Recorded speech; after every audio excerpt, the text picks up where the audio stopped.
भगवान देवाधिदेव महादेव की कथा। शंभु शरणे पड़ी मांगू घड़ी रे, घड़ी दुख आपो, दया करी।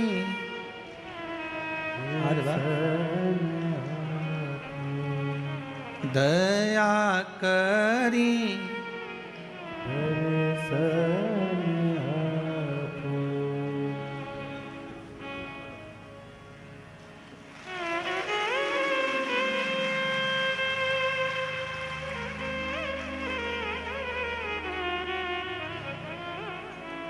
शंभु शरणे पड़े मांगू घड़ी रे,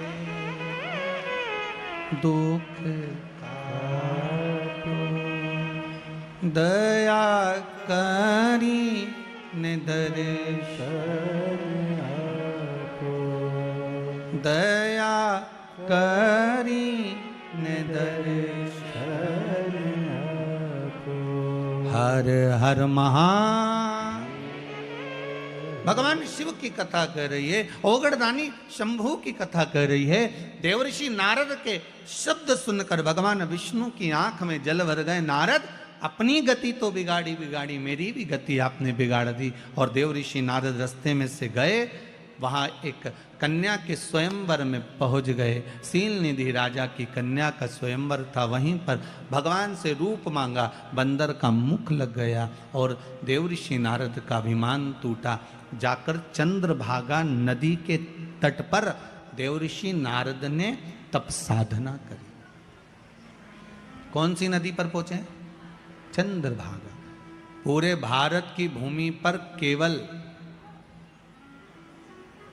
पूरे भारत की भूमि पर एक मंदिर भगवान विष्णु का ऐसा है जहां भगवान नारायण के सिर पर शिवलिंग है। भगवान विष्णु के सिर पर शिवलिंग है, वो एक ही भूमि है, वो है पंढरपुर। चंद्रभागा नदी का तट, पंडरीनाथ जी का मंदिर, हरि विठ्ठल के मस्तक पर शिवलिंग विराजमान। जैसे शिवलिंग का पूजन करते हो, जलाधारी वगैरह सब है, ऐसी पंडरीनाथ हरि विठ्ठल के सिर पर शिवलिंग, जलाधारी सब विराजमान। पूरी भारत की भूमि पर एक ही मंदिर। चंद्रभागा के तट पर देवर्षि नारद ने तप करा। शंकर भगवान से विनती करी, भोलेनाथ आइए। तब बाबा विश्वनाथ, भगवान शंभु ने आकर दर्शन दिया। मांगो क्या चाहिए? भगवान नारायण भी सामने आकर खड़े हो गए। प्रभु, आपको मेरे मंदिर में प्रवेश करना है। भगवान कहे, इतनी भीड़ कैसे आऊंगा? भगवान नारायण ने अपने मस्तक पर भगवान शंकर को विराजमान कर लिया। कितना प्रेम होगा देवताओं में, भगवान विष्णु, भगवान शंकर, भगवान ब्रह्मा में। पर हमने उनमें भेद कर दिया, ये राम वाला, वो कृष्ण वाला, वो जगदम्बा वाला, वो शिव वाला, हमने भेद कर दिया। पर भगवान में कभी भेद नहीं हुआ।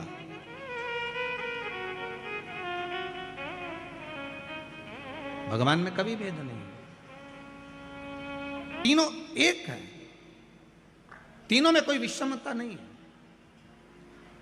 बस हमारी दृष्टि का भेद हो सकता है। हम जैसा चश्मा लगाएंगे वैसा ही तो हमको दिखेगा। हम पहले भी आपको कहें, काला चश्मा लगाओगे सब काला दिखेगा, लाल चश्मा लगाओगे सब लाल दिखेगा, पीला लगाओगे तो पीला दिखेगा।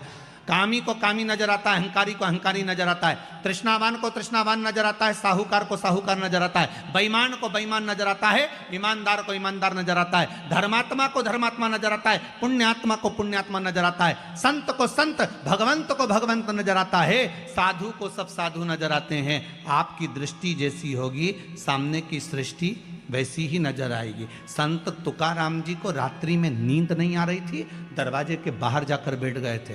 वहां से 4 चोर चोरी करने जा रहे थे।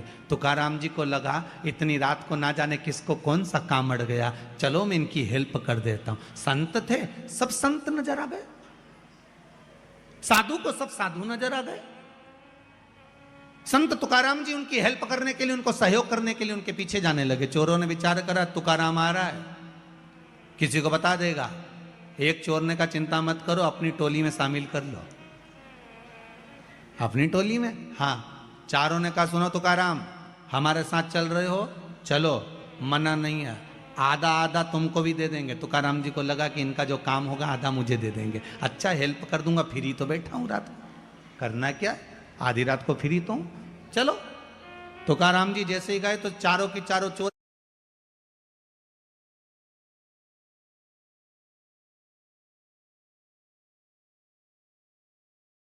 एक सेठ जी के घर में घुसने लगे, प्रवेश करने लगे।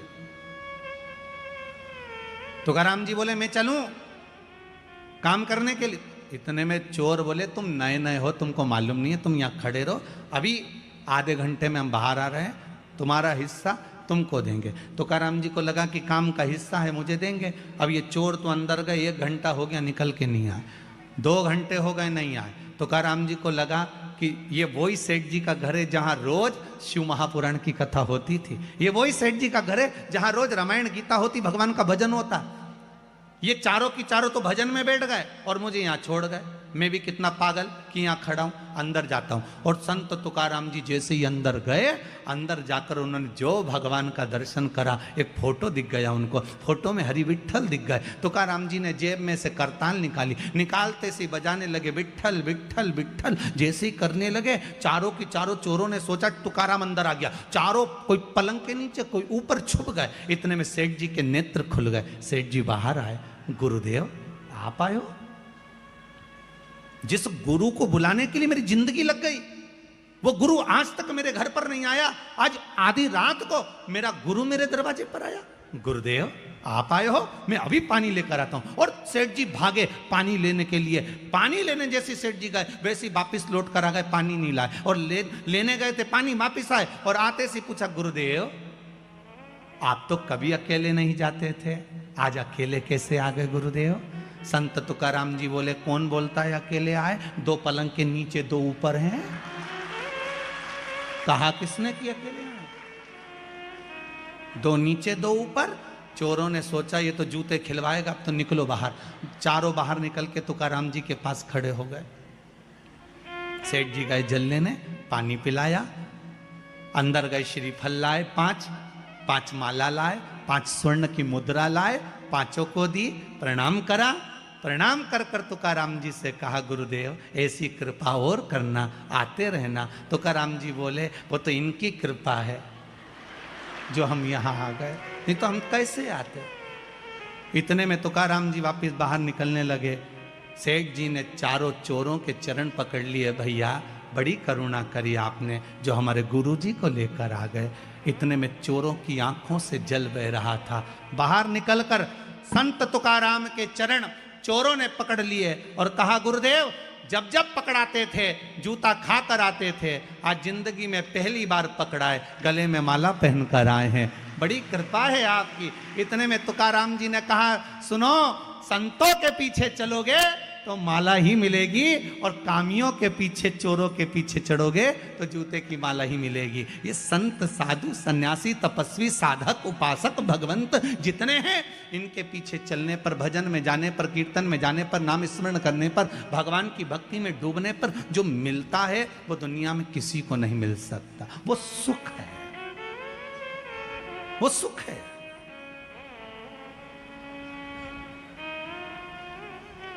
वो सुख कहीं नहीं मिल सकता। मैं कहने में पीछे नहीं हटूंगा। आदरणीय श्री कैलाश जी विजयवर्गीय जी विराजमान हैं, कहीं मेंदोला जी भी बैठे होंगे, श्रीमय जी मेंदोला। कहने में पीछे नहीं हटूंगा। आपके क्षेत्र के जितनी भी विधानसभाएं होंगी इस इंदौर क्षेत्र के अंतर्गत, कहीं भोजन भंडारे और कथा भागवत इतनी होती कि नहीं होती, वैसे तो बहुत कम सुनने को मिलती है, पर आपका जो क्षेत्र है, जिस क्षेत्र के अंतर्गत कथा चल रही है, इस क्षेत्र के अंतर्गत जिस व्यक्ति से पूछो वो एक ही बात कहता है कि हमारे क्षेत्र के जो विधायक हैं और आदरणीय कैलाश जी हैं या रमेश, अच्छा एक बात और बड़े प्रेम से बोलते हैं, दादा हैं तो वो जो कथा करवाते हैं, जो कथा के बाद में या अन्य समय पर कथा नहीं भी होती, भोजन भंडारे जो होते हैं बड़े सादगीपूर्ण होते हैं। और उस सादगीपूर्ण भंडारे में एक भंडारे ने विश्व रिकॉर्ड तोड़ा है। हमें तो उस भंडारे में नहीं पहुंचा था, पर खबर पूरे भारत में है। वो है पितृ पर्वत पर श्री हनुमान जी के विराजमान होने का। उस भंडारे ने शायद विश्व रिकॉर्ड तोड़ दिया, सारे रिकॉर्ड तोड़ दिए। और एक ऐसा तीर्थ इंदौर नगर को दिया है, जीव रहे ना रहे, हम रहे ना रहे, परंतु वो तीर्थ अजर और अमर हो गया। ऐसा तीर्थ आदरणीय श्री कैलाश जी विजयवर्गीय जी ने, मेंदोला जी ने और इनके साथ की जो टीम है उसने जो प्रदान करी है, उसके लिए बहुत बहुत साधुवाद है। वो बहुत बहुत अच्छी एक पहल और एक आनंद, बाबा की कृपा सुख देने के लिए। और हो संतों के पीछे चलना। तुकाराम जी की कथा कहती है, यहां भगवान विष्णु का चरित्र कर रहा है। देवऋषि नारद का अभिमान तोड़ दिया गया। भगवान नारद जी का अहंकार था, अभिमान था, वो टूट गया। बानर का जो मुख लगा था वो छूट गया, भक्ति में लीन हो। शिव की भक्ति साधारण नहीं है। जितने जितने हमारे यहां पर जैसे कहते हैं ये ब्राह्मण है, ये माहेश्वरी है, ये अग्रवाल है, ये ताम्रकार है, ये स्वर्णकार है, ये चौरसिया है, ये वर्मा है, जैसे हमारे यहाँ कहते हैं ये सेन है, ये चर्मकार है, ये दर्जी समाज से है। हमारे यहाँ कहते हैं इन सब के जितने भी पुराने पुराने गुरु हुए हैं, उन गुरुओं को उठाकर देखना। जितने भी इनको वंश में रहे हैं वो सब शिव के उपासक रहे, शंकर के उपासक। शिव की आराधना के बिना कुछ मिला ही नहीं है। जितने मिले महाराज, भगवान राम जी के दो पुत्र लव और कुश, भगवान कुश की 34वीं पीढ़ी में, भगवान कुश की 34वीं पीढ़ी में श्री अग्रसेन महाराज का जन्म हुआ था, जिससे अग्रवाल समाज की वंश की उत्पत्ति माना गया। 34वीं पीढ़ी में। और श्री वल्लभ सेन जी जो श्री अग्रसेन जी महाराज के पिता हैं, वल्लभ सेन जी, उनकी जो धर्म पत्नी थी भगवती देवी जी, विदर्भ की थी। विदर्भ से दो माताएं हमारे यहाँ आई थी, एक सूर्यवंश में, एक चंद्रवंश में। सूर्यवंश में वल्लभ सेन जी की जो धर्म पत्नी है वो विदर्भ की है भगवती माता जी, और विदर्भ से ही श्री रुक्मणी माता जी जो भगवान कृष्ण की धर्म पत्नी है। ये दो विदर्भ से आई।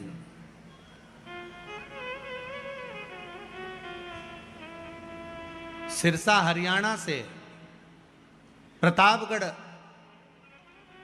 हिसार से ये अग्रसेन महाराज जी के पिता विदर्भ से आई थी। उनके मन में एक भाव जागृत हो गया था कि मैं सूर्यवंश की बहू हूं।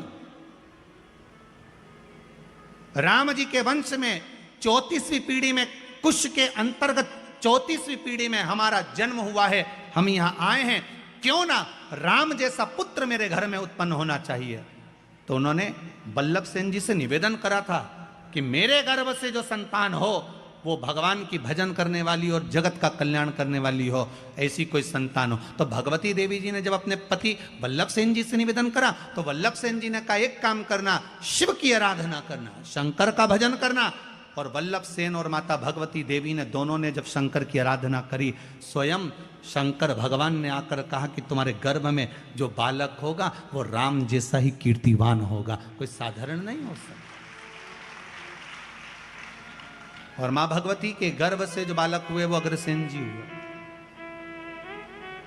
और एक बात का स्मरण आपके जीवन में रहे, जैसे मां अहिल्या ने हर पल, माता अहिल्या हर पल शंकर जी को साथ लेकर चलती थी, ऐसे ही अग्रसेन महाराज जब जब किसी काम से, जैसे हिसार के अंतर्गत जब पानी नहीं गिरा तो उन्होंने शंकर का अनुमोदन करा और शिव भगवान प्रकट होकर उनके लिए जल वृष्टि कर कर गए।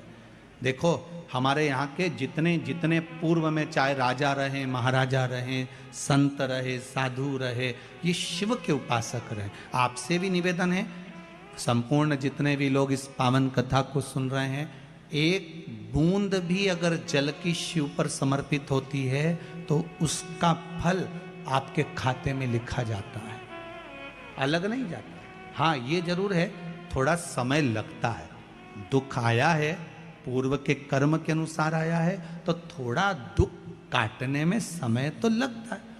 पर आप बाबा से रोज निवेदन करो ना, रोज भजो श्री